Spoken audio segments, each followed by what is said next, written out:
The following was recorded in front of a live studio audience at the Studio 21 Podcast Cafe. This is the United Podcast Network. The following program is closed captioned for the thinking impaired. By tomorrow, I will rule the world! You think he's gone? He's not gone. That's the whole point. He's never gone. Is this some radical new therapy? You see? Well, I must have not been paying attention when you were just talking to me. Do you think that you could repeat the question? And I listen more attentively. There must have been something. Alrighty.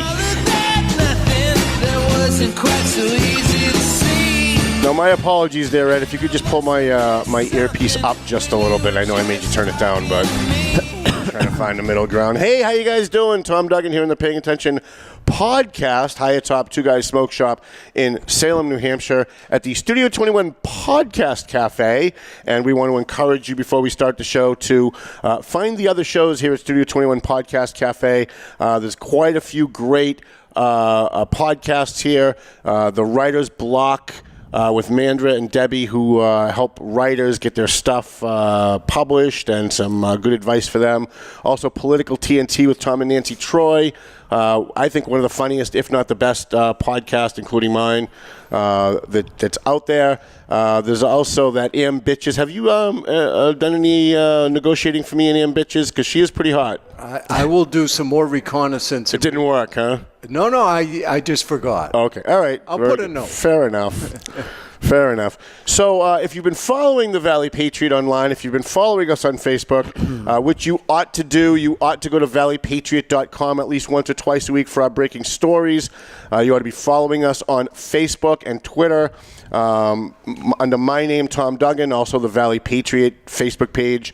If you've been following us for the last, if you've been following us for the last 6 months, you know that every Wednesday night, a young group of people from Lawrence have formed a group called TMF. They've been in existence since like 2011, and for the last 6 months, they've been feeding the homeless at what they call family dinner at the Buckley Garage on Common Street. And up until this past week, there have been no problems. I'm going to let our guest talk a little bit more about what they do. But this week, Lawrence Mayor Dan Rivera decided, being the liberal Democrat who cares about the poor that he is, decided to throw the homeless out in the cold this week. And not only decided to throw them out of the bus station, there were about a dozen homeless people sleeping there every night. By the way, of the 300 homeless people in Lawrence, there were about a dozen sleeping at the bus station. But every Wednesday night, Mike Gorman and the Movement Family, his group of volunteers, have been setting up family dinner for the homeless. And Dan Rivera decided this week everybody's got to go. So there's no more people sleeping at the bus stop, and there's no more feeding the homeless at the bus stop.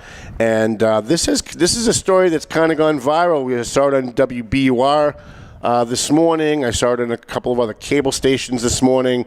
And so I thought this would be a good time to have Mike Gorman back. There's very few people who have come back for a second go around here on Paying Attention. It's an honor, man. So I'm glad. Thanks for coming on, by the way. I appreciate it. Definitely. So why don't you start by telling people, like, for those who maybe didn't see the first time you were on, like what TMF is, why you started it, and then what you're doing Wednesday nights, and then we'll talk about, what happened this week. Yeah, so a little bit of a recap for anyone that's not too aware of what the TMF Family Dinner is on Wednesday nights. So let's start with what TMF is. TMF stands for the Movement Family. I started it back in 2011. It's basically anyone looking for a second family. We're a very diverse family. We range from like age 5 years old all the way up to about age 40. So really diverse, different races, different backgrounds. So we decided one of our projects was let's start a TMF family dinner at the bus station. We were at one of our meetings and we noticed people sleeping there on a nightly basis. So we started with one table, just 5-6 chairs. There's only about 10 homeless people there. We had no money, so we went to Little Caesars Pizza, got a bunch of boxes of pizza, and that's kind of where the journey started. We really started from nothing. And to see it progress when it was summertime. We actually hit about 100 people in the summer. It got pretty big, pretty fast, and I was very impressed because we didn't want to be a soup kitchen. That's kind of, I try to explain to people, this isn't just a dinner, grab your plate, see you next week, take care. We wanted to make it deeper than that. So basically, we have that dinner, and then we set up different tables. So we got Tewksbury Detox to come weekly. They have a table. We have a methadone clinic that's there weekly. We have a donations table. They're looking for blankets, hats, gloves. We have a prayer table, a street ministry crew that does that. We have a Narcan table, a haircuts table, hair braiding, manicures. So we had a bunch of different things, and it was that unique environment that I think kind of made it special in our own way.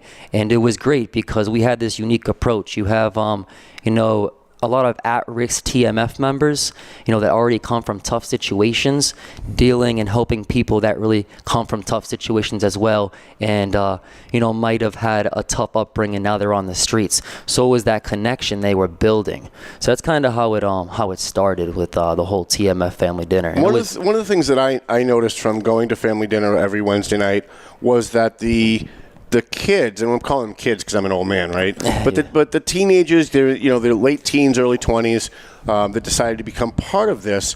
We're actually getting more out of it than the homeless that we're getting fed and getting Most people don't know that though. Yeah, they're usually just think it's just like the homeless and the addicts they're helping out, but that dinner is helping those TMF members. Yeah, because like you said, they come from really tough situations, and a lot of kids in that situation start getting down on themselves.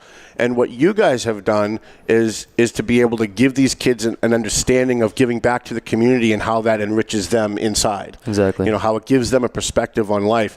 Every Wednesday night, my friend Mark comes with me. Yep. And we'll drive away, and I'll turn to him and say, "Yeah, we think we have problems." Right. Every day we go through our lives and we think we have problems. We're having issues with our girlfriends, our wives, our kids. Problems with trying to make the rent. Whatever it is we're trying to do in our lifetime. That we think that those are our problems, and then you go to something like this and you realize, well, my problems pale in comparison to what the people that you're feeding are going through, and also the kids that are helping them are going through. And so I want to give you some props for that, because there was in my business, I've been around forever. I'm a dinosaur. I have seen for the last 30 years nonprofits and government entities and the city councils and the school committees have meetings and meetings and meetings and meetings about how to make Lawrence better, but all they do is have friggin' meetings, and they never actually go out and do anything to make Lawrence better, and you guys do. And so that's one of the reasons why I was really happy to be able to help you guys out and just show up and do what little I can. But now this week, after 6 months of doing this, after 6 months of helping people get off the streets, get into detox, give them a family dinner, give them a sense of community, Lawrence Mayor Dan Rivera just decided, nope, screw you, we're throwing everybody out in the cold. Can you talk about that a little? Yeah, totally blindsided by it. Like probably my first word. Disappointed to the max. Probably my second word. Dan Rivera, Mayor of Lawrence, like I said, we started this in April, and now we're all the way into almost December, 6 months straight of doing this.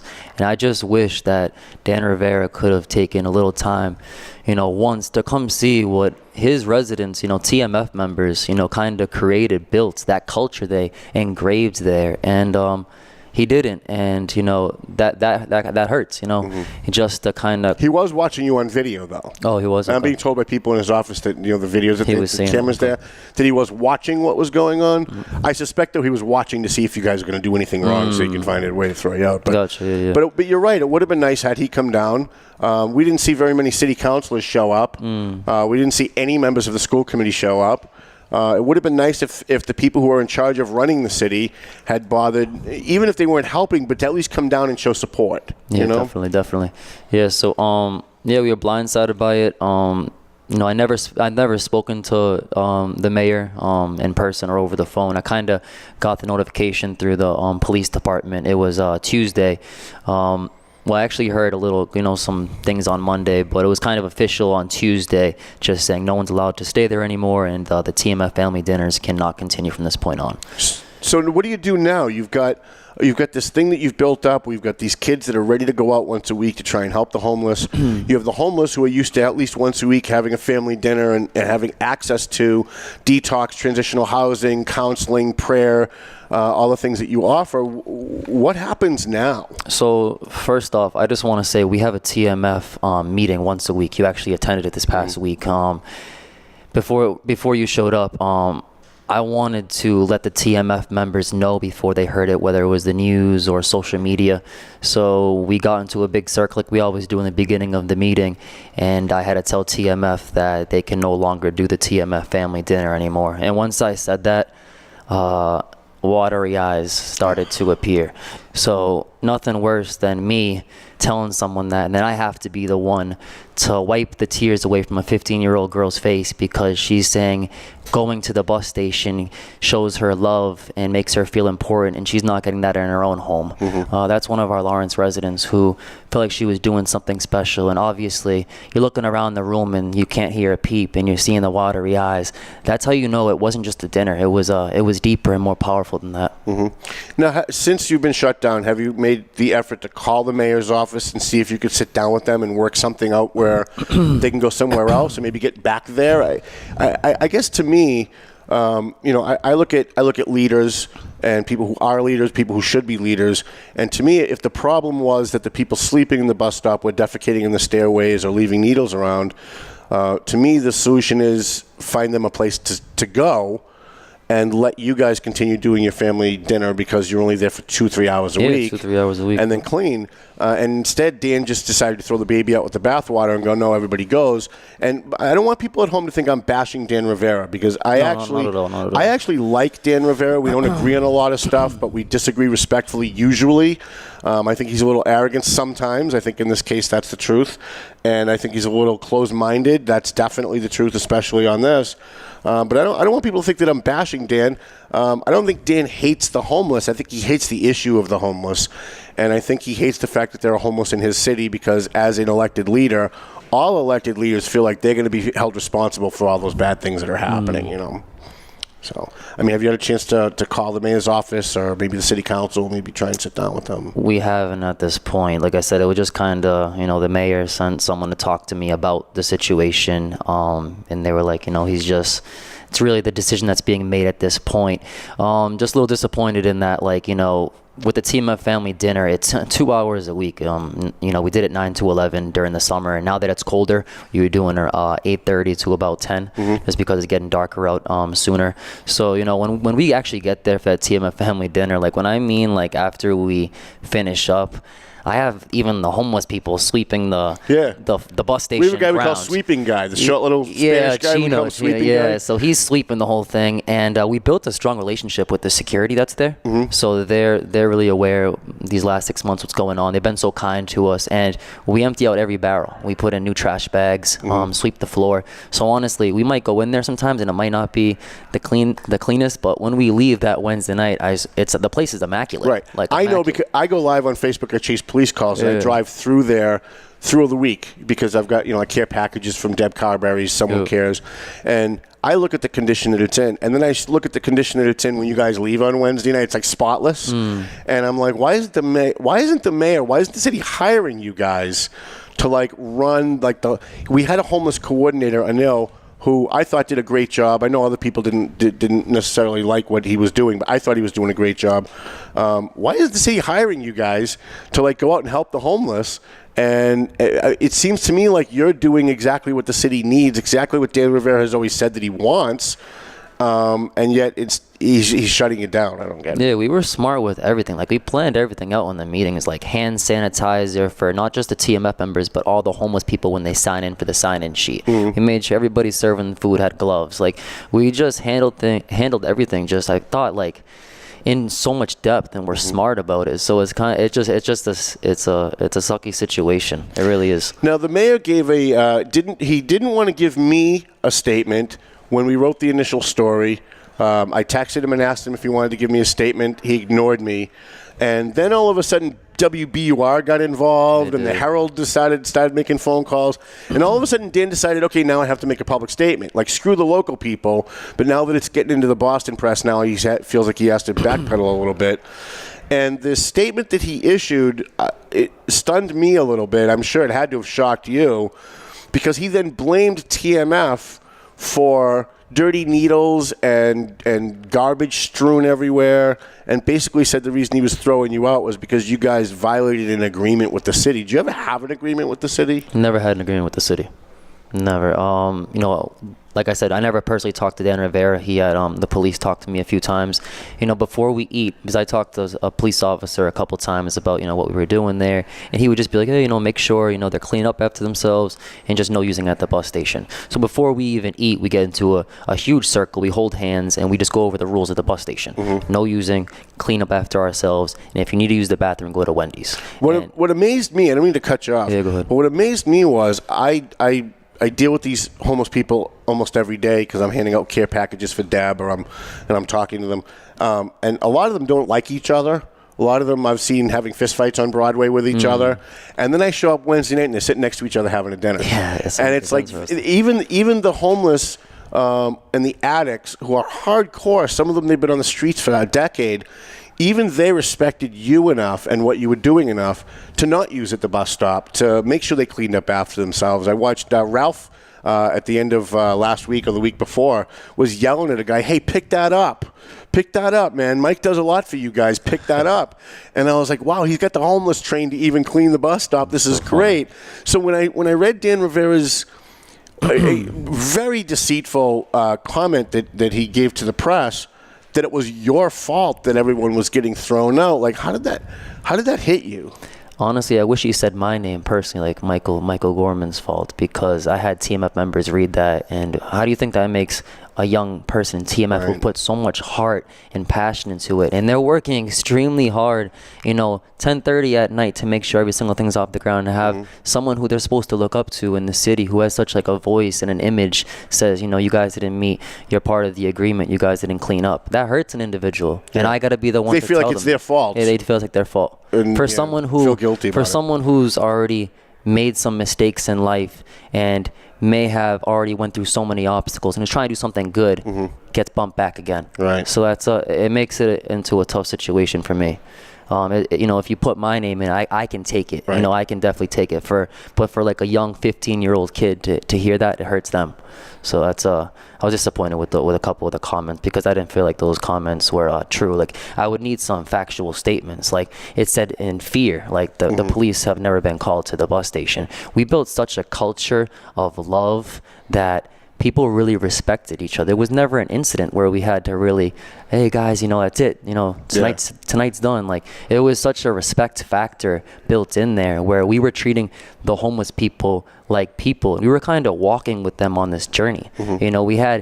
I just want to give a few shows, like, Tewksbury Detox. They didn't have to be there every Wednesday. And, you have Karen, who's a counselor there, and then the admissions coordinator coming at nighttime if they just worked a long shift. Right. Like, they wanted to be there. They worked all day, and then at 10 o'clock they come. And they want to help to get people off the streets of Lawrence. And they did. You know how many people they've been able to get into Detox from coming to? Over 20. Definitely over 20. So just from you feeding the homeless at the bus stop for the last 6 months, you've been able to get 20 people into Detox and get them clean. Karen could definitely say that's she should probably be our next guest. Yeah, she's an amazing woman to think. And then, you heard some of the people we did a candle lighting last night to represent, our mission and what we were all about. And we had a kid, Carlos, and he was very outspoken about how, I was the one sitting at this table at the bus station. The kid that was dunking me at Methuen. Yeah, the one that's dunking you. He's like, I started at this dinner. I was the one that was picking the clothes off the rack, to stay warm at night. And now he's the one speaking on the microphone last night how TMF and the TMF Family Dinner changed his life. So for him to hear, it's shut down, it also hurts a guy like that as well. Yeah, talk a little bit about Carlos. He is now he's now got a place to live. He does. Right? He's got a job. He does. So he's such a unique heart, unique soul. You know, like I said, eating at that TMF family dinner. You know, you have Tewksbury Detox there. You know, he wasn't ready at first, but then he makes that huge step into going into detox, and then from detox went to a 30-day program. Then he goes to an IOP, an intensive outpatient 2-week program. And he's a young kid, right? He's like 23, 23, yeah. So it was amazing. That it changed his life, according to him, and he wants to, stick up for what he believes in, because he believes that was the change. He said, if that didn't happen, I would still be sleeping at the park. Yeah, that's really amazing that you guys have been able to do that. And what's even more amazing is that you've got 9 members of your city council, 7 members of your school committee, and 1 mayor, and not one of them have actually done anything proactive to help you guys do what you're doing, when they're the ones elected to do this. Like, this is their job, right?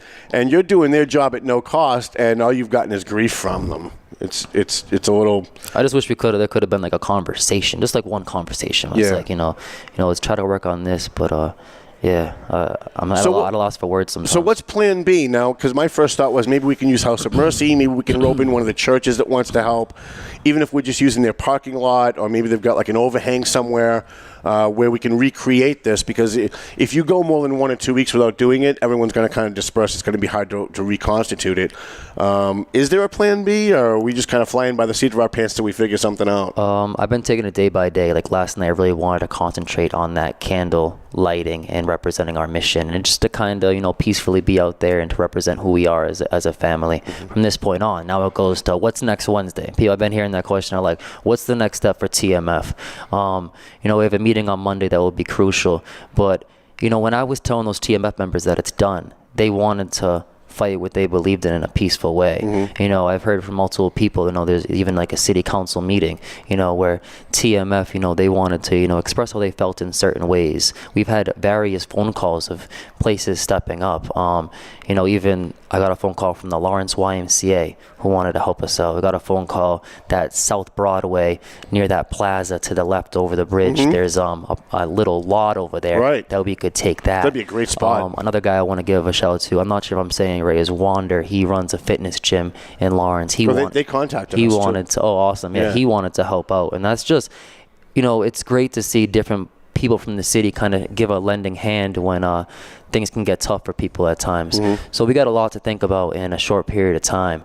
So I just want to make sure me and TMF are all on the same page. So we'll be talking with the next, couple days about what's the next step from here. Have any city councilors reached out to you? Because when I posted my initial story, I tagged the city councilors that I think that would be most receptive to what you do. And then I shot each of them an instant message to make sure they got the story. Have any of them reached out to you at all? We haven't. They haven't. We haven't heard. We've just heard of people that, there's been a ton of, ton of news stations yesterday, like WBUR. There was a Spanish station from Boston. There was the Boston Herald.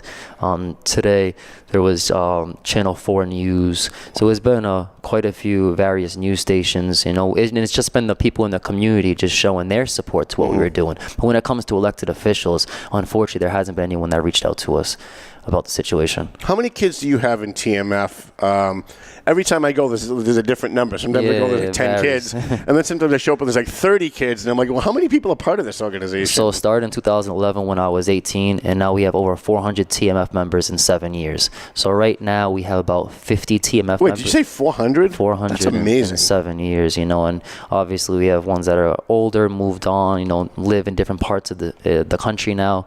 But we have about 50, 55 that show up on Monday meetings. And at the bus station, I would say we have about, good 30, 35 TMF members at times. Last night for the candle thing, there was about 50, 55 individuals that were there. So, we have a lot of members who put a lot of heart and soul into this program. When this started this week, the whole hubbub of the mayor wanting to throw everybody out, it started when somebody somebody who works at the MVRTA took pictures of garbage and needles on the ground at the bus station and posted it to protest his working conditions, because he has to work there every day. And I get that, because I don't disagree with him at all. But then someone took those photos and showed them to the mayor and said, this was from TMF Wednesday night. So his initial order to the police was not to throw the homeless out, but it was just to throw you out. and to blame your kids and to say that it was your kids that were making the bus station in this condition. And so I started making phone calls and searching the internet, and I found on the MVRTA Facebook page the photos that a gentleman named Keith posted, who I'm sure he feels bad about all this now, because his intent was never to have you guys shut down. It was just to have people clean the bus station. And once I found out that it was him, I went to his page and I sent him a message saying, when were these pictures taken? And his answer was, this was on a Monday. He said, this morning. So I did a screen capture and I sent it to the mayor and said, this is what happens when elected officials overreact without having all their facts. My expectation was for him to say, you know what, I screwed up, somebody misled me, and I'm going to allow TMF to come back. And instead what he did was he doubled down and said, screw everybody at the bus station, throw them all out. And so now here we are, where you've got at least 100 people that you serviced at your highest peak, maybe 30 or 40 at your lowest peak that you're feeding on Wednesday nights, people who are not going to get access to those programs and that food. Yeah, so I did see those two photos. One was a syringe under a bridge, and the other one was an overflow of trash. Mm-hmm. So I understand someone who's working there can be pretty upset when they see that in the morning. The problem is, though, where I get frustrated is that wasn't TMF. Right. We are there for 2 hours on a Wednesday evening. We cannot control what happens there the other 6 days of the week. So, like I said, we clean from head to toe. It's immaculate. But for the blame to go on TMF, who works so hard, it's a shame. And I just want to get that out there, because I think some people on the outside looking in, they might agree with some of the things that were said and like, oh, TMF ruined it for themselves. TMF, they were doing a good thing, but they don't know how to clean up to themselves. Like, no, we have to all, you had to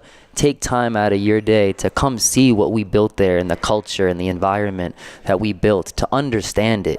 If you weren't there, it's kind of hard to understand. You're hearing, my story and TMF stories, then you're hearing the mayor's story and the city's story, and it can be hard to kind of understand it. But if you were able to see it with your own two eyes, you would understand that it was deeper than just a dinner. Those TMF members cleaned up. They worked hard. So as much as the homeless, can't stay there anymore, but why can't the TMF family dinner still continue to run on Wednesday nights? Right. I don't see any issue in that. I understand, maybe the homeless, made some mistakes in the past at the bus station. They have to move on now. But we also have to have a plan B of where you're going to send these homeless individuals now. So two things. You got to find out where the homeless are going to go after being kicked out. And then I'd also consider having this TMF family dinner where you're bringing resources to Lawrence and you're getting people off the street. Right. But it's just a vicious cycle of, they can't stay under the bridge. Now they can't stay at the railroad tracks, can't stay at the bus station. So you're just moving them. And then when you have a great group that's doing something unique and powerful for the city, they can't do it anymore. So it's like a loss in both directions. We're going to take a quick break. When we come back, I want to talk a little bit to Michael about, I don't know, can we stretch another half an hour out of this? I think we probably can. Yeah, right ahead, man. When we come back, I want to talk to Michael about what made him get involved in this. He's a young kid. He's 26 years old. Most 26-year-olds that I know are sitting on their mom's couch in the basement playing video games. I don't know, what do they play that now? The Xbox, whatever. I'm not sure, man. Right? I mean, most 26-year-olds that I know they're not thinking about helping the community. They're not thinking about helping the homeless. They're all taking care of themselves, or they're sitting on mom's couch or in the basement. So when we come back, I want to talk to him about how Michael got involved in this, what made him do this, and where do we go from here. Back after this on Paying Attention.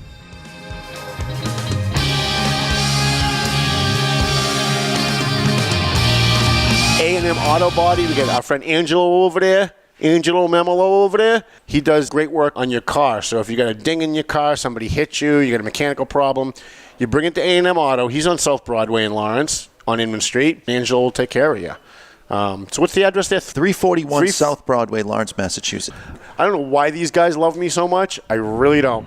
But Twin Lights, let me tell you how dedicated I am to helping my sponsors.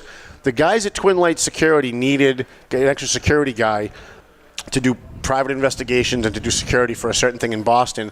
And they posted it on my page and asked if it was okay if they could use my page to solicit hiring people. And I said, you know what? As busy as I am, these guys sponsor the show. They sponsor the Valley Patriot. They give us $1,000 for the bash. I'm going to go work for these guys. So I called up Pat McLaughlin and I said, look, you help us every single time we need something. Whenever I put out a call, you're there. If you need an extra person and you're short, I'll take the night off and I'll come work for you.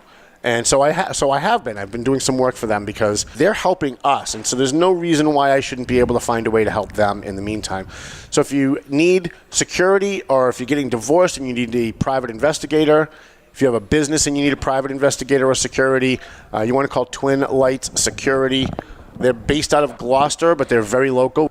If while I'm driving around Lawrence, I get shot and killed, make sure you get my body to Perez Funeral Home, because we do business with the people who do business with us. And he's on South Broadway with it's the old Scott Funeral Home. If you're an old-time Lawrence resident, it's the old Scott Funeral Home on South Broadway. Perez Funeral Home at 298 South Broadway in Lawrence. They do crematory services. They do all the stuff that they're supposed to do, right? And Mike's a big fan of the show. He followed us when we go live. He's an advertiser now in the print edition of the paper, and he's now sponsoring this program. Perez Funeral Home and Crematory Services, 298 South Broadway in Lawrence. We appreciate him. Franklin Veloz from Veloz Auto Group. He specializes in people that have maybe bad credit, no credit. Maybe you haven't had a job for a long period of time, so you don't think that maybe you qualify for a car loan. Usually, they want you to have a job for a year or more.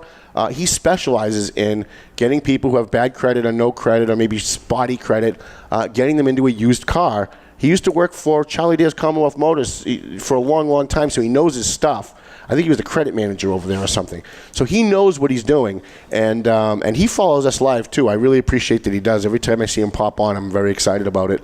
And I was there yesterday to deliver his newspaper, and he said he's already had customers come in from us talking about him on this show. So we appreciate Veloz Auto Group. Go see Franklin. He's at 17 Mass Ave. It's right at the very beginning of Mass Ave on the Lawrence North Andover line.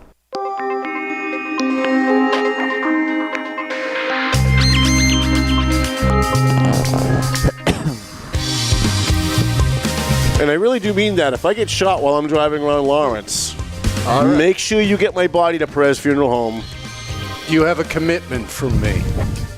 2 things you do if anything happens to me and I get shot or I die of a heart attack or something. Number 1, make sure you go live. Right. Because the Tribune will screw up the story of my death, and you want to make sure that my readers, my listeners, get the real story before they screw it up. You're going to have to share your Facebook info, so at least get the video. Right, and then you have to make sure you get my body to Franklin Perez over at Perez Funeral Home, because even in death, we are loyal to our advertisers and the people who helped us out, and that's just kind of how it is. Sitting to my left, thank you for rejoining us here on the Paying Attention podcast. Most people who watch us on Facebook don't realize that the majority of the people who consume this podcast download the audio from like Google Play, iHeartRadio, what are the other ones? Spreaker, Podbean, all that stuff, Spotify. Apple Podcasts. Apple Podcasts. And we broke 100,000 in October.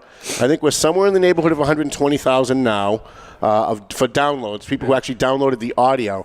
So while most people who know me personally are kind of watching us on Facebook and catch the Facebook as if this is a TV show, it's really more of an audio podcast. That's where we get our digs. What the difference is, people like podcasts because you can multitask, right? At the gym, or if you're in your car, you can still give a listen to the show. So I want to encourage people to subscribe, go to Spotify or whatever you use to download podcasts. Subscribe to the Paying Attention podcast. Take a look at the other podcasts here at Studio 21 Podcast Cafe and subscribe to those. Download it. It helps us when I go to a potential advertiser and they say, "Hey, how many people download your podcast?" We can give them the numbers. I think we're like about 120,000 now that have downloaded the podcast. That's a lot of people listening to your ad. And I can tell you, Franklin Veloz at Veloz Auto Group and Perez Funeral Home and Twin Light Security, they've all gotten a good bang out of this. If they're not sure where to find it, they can go to unitedpodcast.tv. That's got all of the shows. So right from that website, they can find all your episodes for the video as well as the audio, and they can play it right on the desktop as well. Sounds fantastic. And we're going to be getting ready, before we get back to our guest, we're getting ready. We're gearing up for our 1-year anniversary here at Studio 21 Podcast Cafe in December, the last week of December. And I did some math last night, Ed. As of April, we're going to push it back a little bit because the anniversary of this podcast is December. We've only been doing it for about a year, but we've been doing the Paying Attention radio show before we came here since 1999. Wow. And we started in April of 1999, so we'll do a little math on that, and maybe we'll have like a really big celebration in December. I think what I'm going to do is, since we paid for last week and didn't have a show for Thanksgiving, what I want to do is take that hour and bounce it to our 1-year anniversary show, and invite people in, get some pizza, have people come in, and you need a cake and too. I'm not a big cake guy, but if people want cake, I'll get cake, I guess. We'll invite TMF; his kids can come and eat it. Right. So we're sitting here with Michael Gorman, who, by the way, is really good for my social life. We were talking off the air.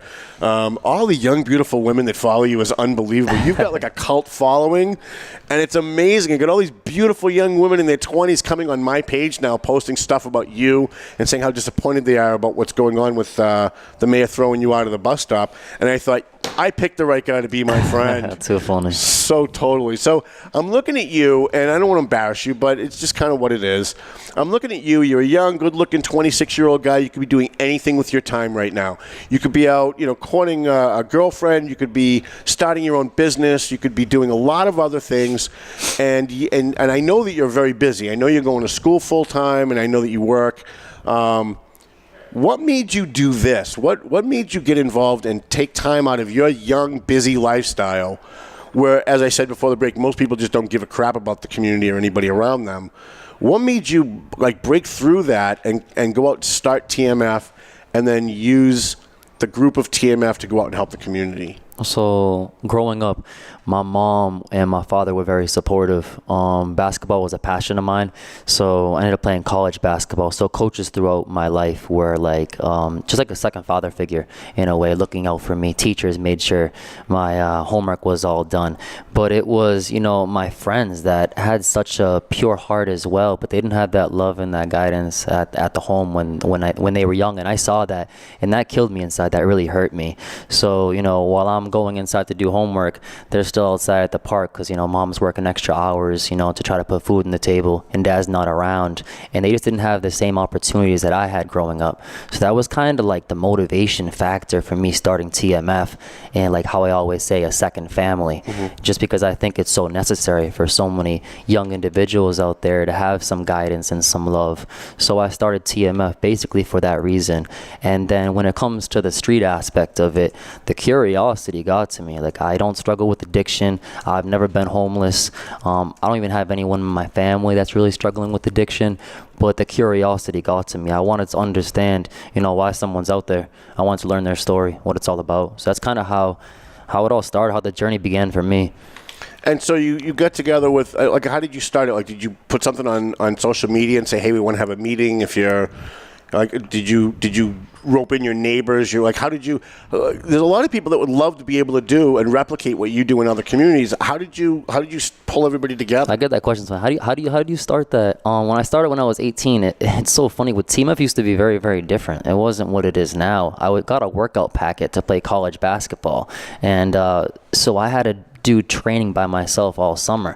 So I wanted to do a run. So I did a 3-mile run throughout the city with eight other individuals. And that was like our goal, just finish a 3-mile run, feel good about ourselves. Well, I looked at those 8 individuals though, and they all came from tough situations. I was at home one day and I was thinking like, wow, I kind of create something from a run. It went from 8 people to 45, 50 people running throughout the city of Methuen, just, with each other to have the task of building motivation, determination in our heads to accomplish that 3-mile run. Well, from 50, it grew to 100 that first year in 2011, sticking together. So I kind of explained to people in the past. So we did that run three days a week, Monday, Wednesday, and Friday. And then the people that were running with me have never been bowling or mini golfing. So we would raise money from a yard sale, a 3-on-3 basketball tournament, and a car wash. And with that money, we decided to all go bowling, mini golfing, a zoo. And when I really mean like these members never seen a giraffe or, different type of animals like a tiger, and them being shocked, like a 20-year-old kid. Like most people, you never went to a zoo at 20 years old. No, they never have because mom and dad never brought them. Inner city kids that live in projects, like they've never gone anywhere but that. Exactly. Yeah. So we were doing like different things like that. Even bowling, every bowl was a gutter ball. But I'm looking around and everyone just dying and laughing, like, oh my God, we can't knock one pin down. So I just decided to run with it. Like I got a chance with like 100 individuals right now to kind of make a change change within ourselves. 7 years later, 400 individuals, and then we decided to have a TMF meeting. That's why we have weekly, because I think it's important to discuss the problems that we're having within each other. And we have these little projects we do coming up. I'm going to announce it soon on social media, but our 7th annual Christmas on the Streets that we're doing, December 15th to December 25th for everyone out there. And for those 10 days, it's going to be unique. So December 15th will be grab Christmas trees at the dollar store, fake Christmas trees, and go under, bridges, whether it's Lawrence and Lowell, so they have a Christmas tree. And I'll have every homeless individual take an ornament and write in that ornament someone they lost or someone they missed, and we'll decorate it together. December 16th will be Single Mother's Night. So any single mom that, is having trouble with income, they'll get gifts. The next one we'll do is Christmas caroling. All the Christmas TMF members go Christmas caroling together. So for those 10 days, it's 10 different things. The elderly home, we'll go to the elderly complex and we'll ask the front desk, can we deliver these flowers to elderly individuals who haven't had visitors much? And we'll spend Christmas night with them. So for those 10 days, we really work on different type of people, because holidays is not fun for everybody. Holidays can be a great time to be with family, but for a lot of people, the holidays can be a very, very tough time. So I'm looking forward to Christmas on the Streets. I got to tell you, I'm honored to know you, because at my old age that I am now, I was 18 the first time I ran for office. I was a high school senior, and someday I'll tell you that story. It's actually funnier than I have time for today. But I was a high school senior. I ran for office. I lost by 11 votes. I actually ran as a joke, and people took me seriously. I lost by 11 votes, so I kept running. I kept running campaigns. I ended up winning. Maybe three elections later, I ended up winning. So I've been involved, and I've seen the political game from the inside. I've seen it as an elected official. I've seen it as a candidate. I've seen it as a campaign manager, and I see people in the community. And I said it in the first segment, but I want to repeat it because it's so true. People have meetings to have meetings, and they have meetings to feel good and to say, oh, I came up with that idea. That's a great idea. It's my idea, but then nobody ever does anything.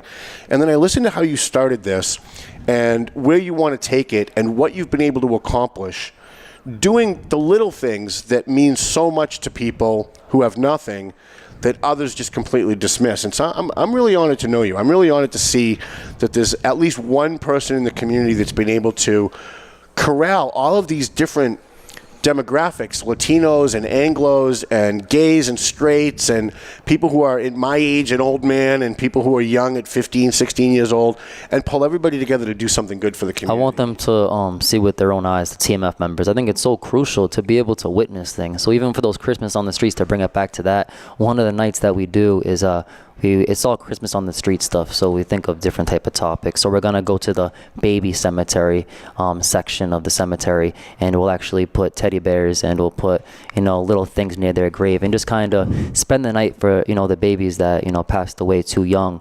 And we just kind of try to think of the forgotten ones who might not be thought about during that time frame. So I just want to see my members to see things, to experience. I think that's the best thing in the world. Even when it comes to, it's public transportation day for TMF. We're all going to learn how to take a train today. We're going to learn how to take the city bus, take a taxi, because I think these little things are important for further down the line in life. So we just try to think outside the box and try to show the community that hope, love, acceptance is some of the most powerful things people could think of. I mean, I always come on the show when we're talking politics, and I always talk about the failure of our public education system. You see all these kids graduating, and they know all about global warming, but they don't know how to balance a checkbook. And then I see a guy like you out there taking kids that are at risk and teaching them those basic life skills. And wondering why our schools aren't doing it. We know that some parents can't do it because of the situations. But then I see people like you doing it, and I wonder, why isn't everybody doing this? Why isn't there a Michael Gorman in every community going out? If there was, when I came in, one of the guys who works here said, if people cared 1/10 about the homeless as much as you do, meaning me, there would be no homeless. And I thought, you know what? If people cared 1/100th and did 1/100th of what Mike Gorman does, there would be no homeless in the country, because you found a way to look at those little things and know that those little things become big things later on, and they mean the world to someone that does nothing. Like I always say, I think I like to take unique approaches, not I like to be different with things. So I'm a big believer, and I say it all the time to TMF members, if we can just work our way into someone's heart slowly, and have that person start to believe in themselves and start to experience love through a stranger, that there's a chance, there's a fighting chance for them to take a step forward in the right direction. It's like like TMF. I had them in a big circle, and I'm like, if someone outside of the town came in and saw you guys right now and looked at you guys and what you've been through, you know what they would tell you right now? And I tell them straight up because I want them to know. I'm like, they would look at you and say, you're not supposed to graduate high school. You're going to end up in jail. You're a failure. You're not going to make it. And what are you going to do with that? Are you going to start, talking crap back to them? You're going to do something about it. Right. Prove people wrong in life. Like, you guys are I call them the most unique family, because you look around, they are so diverse, but they come from tough situations.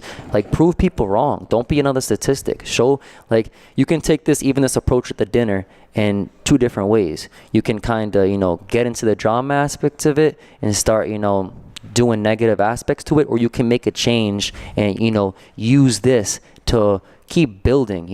This isn't just, the end of the street here. This is just a speed bump, not a roadblock. We're gonna get through this together, and like I tell them, we're gonna be okay. Like, let's stay positive with this. This isn't the end of the world here, guys. You know what I'm saying? That's why last night I'm like, forget about the media, forget about the social media, forget about the public for a minute. Just look around in the circle. Look to the left, look to the right. That's your brother and your sister, right?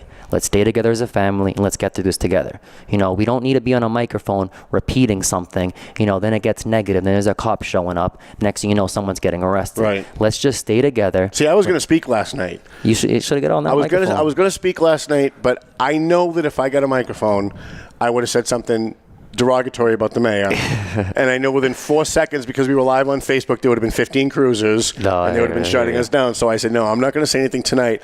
However, we want to encourage people, and I know you've kind of only glossed over it, and I want to highlight it because we want a lot of people. We want to encourage people to come Tuesday night to the city council meeting next week in Lawrence at 7 o'clock, actually at 6 o'clock. The meeting starts at 7, and it's going to be a respectful, peaceful protest of the mayor shutting down TMF at the bus stop. And then we want people to sign up for public participation at the meeting at 7, and you have to do it at the very beginning because they have a list. And once the list goes to the council president, you can't add names. So everybody has to sign up at the very beginning to speak. Everyone gets 3 minutes. And I think it would be great to have your kids and people who aren't associated with TMF, neighbors who just support what you do, get up and explain to the city council what this is and why it's important. Because I think if you get the city council on your side, you may see more doors opening up for you. They may say, some of them are business owners. One of them might say, hey, look, I have a business. You can do it in my lot. Or, hey, the city council wants to get behind you. We're going to talk to the mayor and see if we can't find a way to make this happen in a way that makes him satisfied that it's not going to be a problem. So we want to encourage people next Tuesday night at 6 o'clock outside City Hall, 200 Common Street in Lawrence. That would be December. I want to make sure I get the date right because people listen to us sometimes not while we're live, right? So that'll be December 4th, Tuesday, December 4th, 200 Common Street in Lawrence. And it will be, the one thing that I was really happy to see last night was there wasn't any Dan Rivera as a jerk.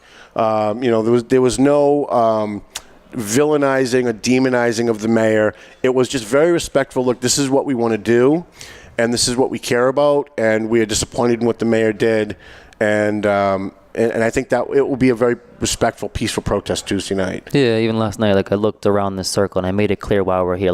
I basically said in the circle, we had a microphone there, and I'm like, why did you guys start coming here? What's your reason for being here? And it was great. I decided let's start at 8:30. We're gonna continue it to 9:30, 1 hour. You're gonna be out here all night, proving your point. 1 hour with your candles. That flame would represent the homeless, the addict, and also our mission. And let's have different people in the circle for TMF or supporters get in that microphone and explain, what's your why, why are you here? And just concentrate on that. Concentrate on us. Don't concentrate on, mayor, or right. or political.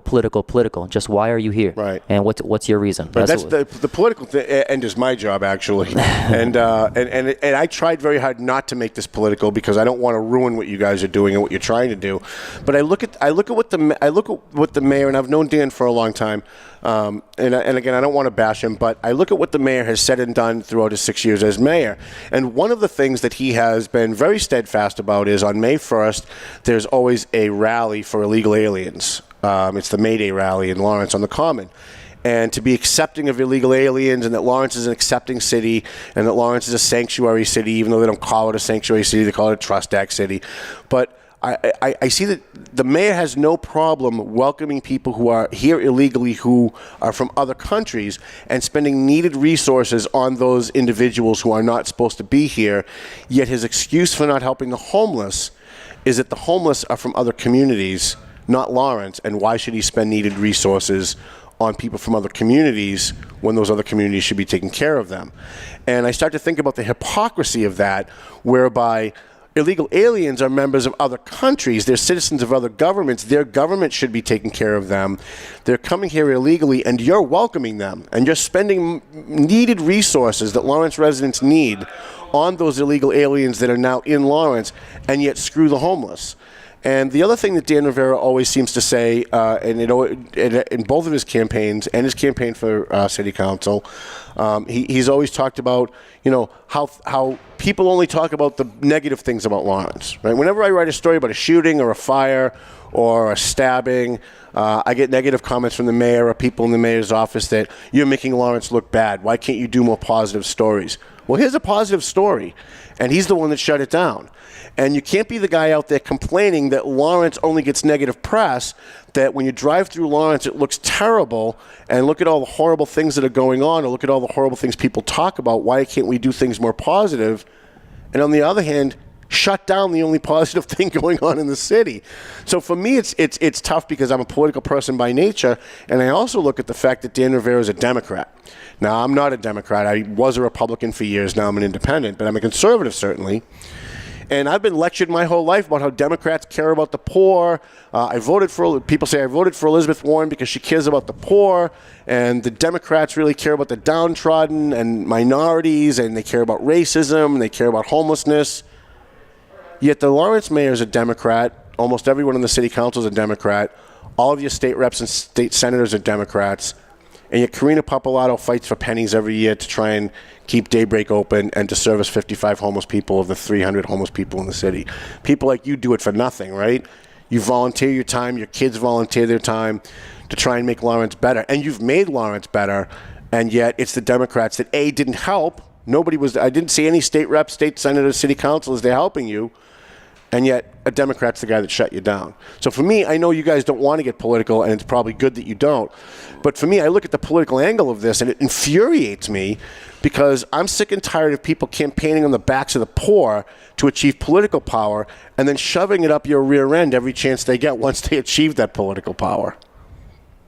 Yeah, the whole it's a whole new, honestly, ball game. The whole political aspect to it. It's like me stepping into a zone that I don't really know much about. So I've asked Mike 100 times. Like, are you a conservative? the last show you did too. I get no answer out of him at all, which I like because your politics shouldn't matter. But when I look at the politics of the people who aren't helping, who benefit from claiming that they help, and the people who are actually hurting the cause after they achieve power, claiming that they care about the poor, and it just infuriates me. And I'd be saying this if it was Republicans too. If there was a bunch of Republicans out there campaigning on the backs of the poor and they were the ones shutting you down, I'd be saying the exact same thing, because I'm not a Republican. No, I hear you. Yeah, it was just, I bring it back to the even the homeless shelter in Karina for a minute, because I think I'd have to look back when WBUR, but I believe, she even made a comment where she said the Daybreak shelter is usually always at capacity. Right. And, that right there shows that, I know it said, there's services for all homeless individuals, families, and kids, but if that's at capacity, and then it also said the Lazarus House usually shies away individuals, usually takes in more families than, an individual. And then you have, us who's trying to even work on getting people housing. That was kind of the next step with it, and bring in somebody who gets something like jobs for people. Not everyone at the bus station struggling with addiction. We had the methadone clinic and the detox. What about getting people on their feet with a job as well? So we're bringing additional resources from the bus station, bringing them from the bus.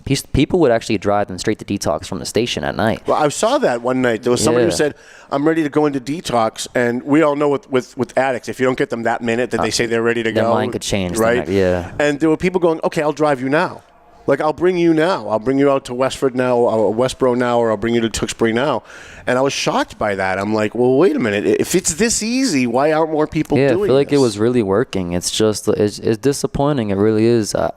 So disappointing. Yeah. It is. You put so much time and effort, with your group for 6 months straight. And, each week we were trying to put in something different that was going to help. It's not like it was, I don't like to be on the same game plan weekly. So for those 6 months, same thing. Like I wanted to bring in something different. How can we make this better? How can we help, this certain individual this time who the last 3 weeks has just had the same mindset? How can we work our way into his heart and make him think differently? Like we're thinking of all different aspects, and it just thinks that it's just completely shut down. I have people in TMF who are really hurt by this, and I'm just trying to be a voice for some people who think they're not a voice at all, especially the homeless. They were there last night in the circle, just standing with us with a candle, pouring their heart out about it sucks being homeless and viewed this way. I look forward to the Wednesday every single week. That was my night of the week. Right. It's taken away from me, so it's cool to hear from people. And you did other stuff too that I thought was kind of cool. We've only got a few minutes left, but I thought it was silly when I first saw it.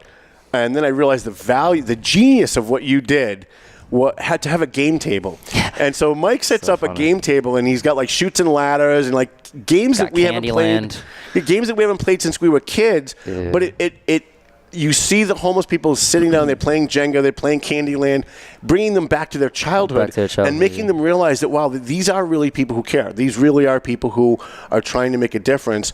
And we had a guy last night who'd been shot 15 times. I don't know if you remember, and I can't remember his name, I'm sorry, but he's the guy that showed us last week. He was showing us the bullet holes in his stomach, right? Yep. So he was there last night before you guys showed up. We were talking to the Tribune guy, who totally botched this story, by the way. And he was crying. And he said, I finally found a place where I could sleep in the cold where I'm not getting killed by the wind. And I came to this bus stop, and I've been here for 3 weeks, and now I've got nothing. And he started crying. He's like, I have nothing. The one thing that I had, and they took it away. It was like a punch to the gut to the guy.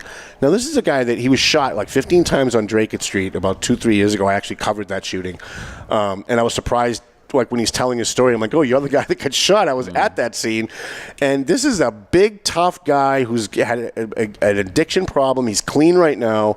I'm trying to think of the word, and I can't. A little boisterous, a little tough, right? And he's standing there and he's crying. And he's saying, what little I have nothing, and they took what I had, And you have to think about guys like Coop, who I know he's in jail this week, but when Coop gets out and he comes back to the station and he's looking for Wednesday night meal, it's not there. And so what I'm hoping is that by next Wednesday, there's at least a temporary place where we can do this that is not in control of the mayor, so not in control of the city, so that no city workers, no city politicians can try and have it shut down. Do you have any ideas, any thoughts on Plan B just for next week? Tuesday definitely. Well, Monday meeting, Tuesday I want to go to City Hall. Those are the two things that are on my mind right now. Wednesday, I'm still up in the air, to be honest with you. Yeah. I've received a few phone calls, but I don't want to say yes to a place automatically and then go there and then be disappointed. That lot, for example, in South Broadway, I want to visualize it, take a drive over there, kind of see where we could place things. So I'm hoping to let everyone know what maybe by this weekend what the game plan is for early next week. Well, hopefully you will let me know what it is that you need. Yeah, definitely. Going forward, I've been making calls. We've talked to Carrie at House of Mercy, and I guess Roger said at one point that they might be able to accommodate TMF, but with some restrictions, because they do have to get permits from the city and they don't want to get shut down. And the mayor really hates Roger. He really hates House of Mercy. He really hates him. So, in which I don't get at all. We could do a whole political show on that, but I don't get it.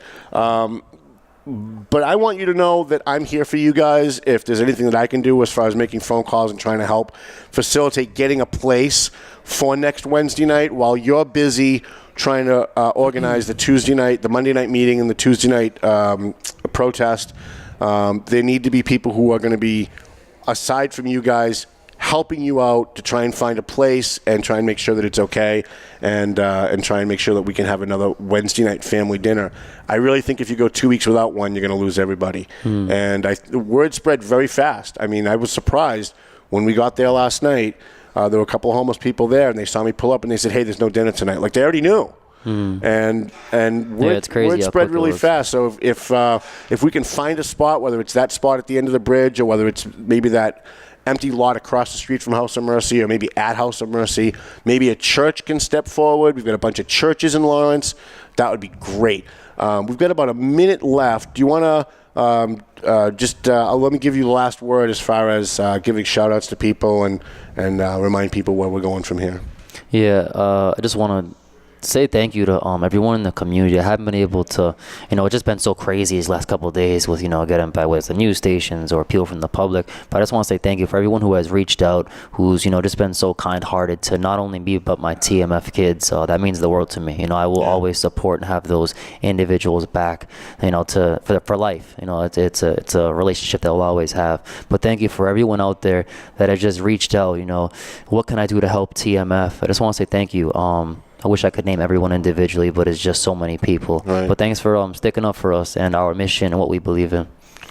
Mike Gorman, thank you for everything that you do. You're an inspiration to old men like me, and you're obviously an inspiration to young kids in the Merrimack Valley. I'm hoping that we can get past this, that we can continue doing what you're doing, and my goal is to write a book about what you guys have been able to accomplish and what you do, so that we can franchise this around the country, because I think what you guys are doing is replicatable around the country, and we see the homeless problem, we see the addiction problem around the country, and if you can do it in a city like Lawrence, anybody can do it in any community, and so... Well, we appreciate you, man. Thank you. We will see everybody Tuesday night, hopefully. I will be there Tuesday night, 6 o'clock outside the City Council meeting, 200 Common Street in Lawrence, December 4th. Mike Gorman, thank you for coming back, and hopefully we'll have you again. Maybe you can come in and... Yeah, of course, man. I appreciate we'll have some it. good It's an news. honor. Thank you so much. You're welcome, man. Melvin Taylor says you got to go home, so go home already, but remember our sponsors. And don't forget Studio 21 Podcast Cafe, all the other great podcasts here. When I leave here, the first thing I'm going to do is I'm going to watch Political TNT this week. Oh, you should. Yeah, it was a good show? Oh, sure. Did she beat him up again? Tom was by himself, so he got to speak uninterrupted. Unbelievable. All right, see you guys next week. The views and opinions expressed by the hosts, guests, or callers of this program do not necessarily reflect the opinions of the Studio 21 Podcast Cafe, the United Podcast Network, its partners, or affiliates.